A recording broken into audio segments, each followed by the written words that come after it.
For nearly 50 years, St Kilda's cafe Scheherazade was much more than just somewhere to drink coffee.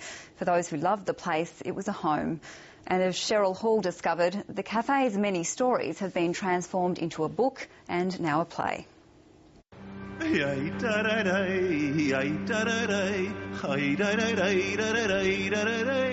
a cafe that's named after a storyteller who saved her life by telling stories. And inside there are people that can tell you stories and make the hair stand up on the back of your neck. And it would take at least 1,001 nights to tell. Arnold ZABLE's book about St Kilda's Cafe Scheherazade took years to write, and so did the play. The play was sold out before it opened this week in Melbourne. It's an iconic Melbourne story about one of the first wave of European immigrants who changed the face of the city. MASHA and AVRAM ZELEZNIKOW escaped communist Poland after the Second World War and rendezvoused in Paris at a cafe called Scheherazade. We didn't have any money to buy something to eat. And we didn't drink the champagne very quickly, not to be thrown out. When they arrived in a white Anglo-Saxon Melbourne in 1951 and set up their own Cafe Scheherazade in St Kilda's Acland Street, it was a shock for them and the city.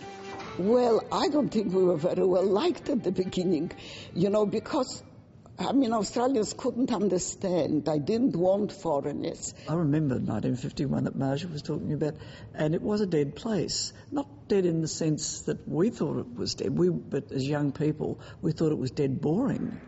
Playwright THERESE RADIC says the story resonates with refugees then and now. To me, this story was one of like the cafe, it was archetypical. This was standing in for many other things, the ethnic cafes, the stories of terror and displacement and uncertainty. Cafe Scheherazade was, most importantly, a home for many single men who'd lost their families to the Holocaust.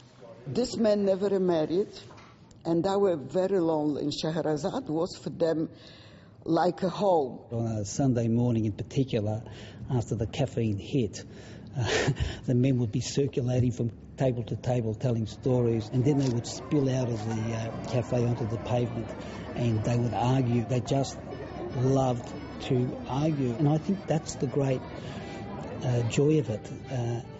People who've been running from so much darkness, so much horror, here they are regathering and they're full of life. Cafe Scheherazade was open for nearly 50 years before finally closing its doors 5 years ago.